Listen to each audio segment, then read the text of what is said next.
উনি প্রশ্ন করলেন, যুবক ঘটনা কি? আসার পর থেকেই তোমার দেখতেছি তুমি রুটি বানাও, রুটি বিক্রি করো আর পড়ো আস্তাগফিরুল্লাহ মা লাকা ইয়া শাবাব।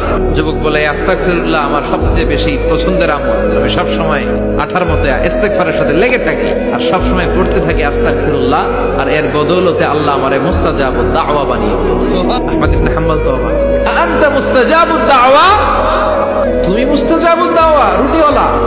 আমি এত বছর হাদিস পড়াই, আমি তো মুস্তাজাবুদ দাওয়া না, আর তুমি রুটি বেচো বাজারে, তুমি মুস্তাজাবুদ দাওয়া, তুমি দোয়া করলে সব কবুল হয়ে যায়। যুবক বলে, না আমি মুস্তাজাবুদ দাওয়া, আমি আমার জীবনে যত দোয়া করেছি কবুল করে নিয়েছে কে? সব দোয়া কবুল করে নিয়েছে আল্লাহ, একটা দোয়া ছাড়া। আহমদ ইবনে হাম্বলের কৌতূহল, কিউরিয়াসিটি আরো বেড়ে গেল। কি সেই দোয়া?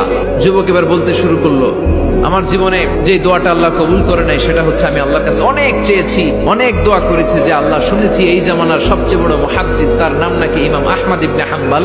আল্লাহ তোমার কাছে আমার চাওয়া, আমি যেন এই ইমাম আহমদ ইবনে হাম্বলের দেখে মরতে পারি, আমি যেন ইমাম আহমদ ইবনে হাম্বলের হাতে হাত রেখে মুসাফা করতে পারি আর তার কপালে একটা চুমু এঁকে দিতে পারি। আহমদ ইবনে হাম্বল আবেগপ্রবণ হয়ে গেলেন, চোখের পানি ছেড়ে দিলেন, বললেন, যুবক তোমার এই দোয়াটাও কবুল হয়ে গেছে। আহমদ ইবনে হাম্বলের দেখা সাক্ষাৎ পাওয়ার জন্য আহমদ ইবনে হাম্বলের বাড়িতে তোমার যাওয়ার দরকার নাই, আহমদ ইবনে হাম্বল তোমার দরবারে ছুটে এসেছে।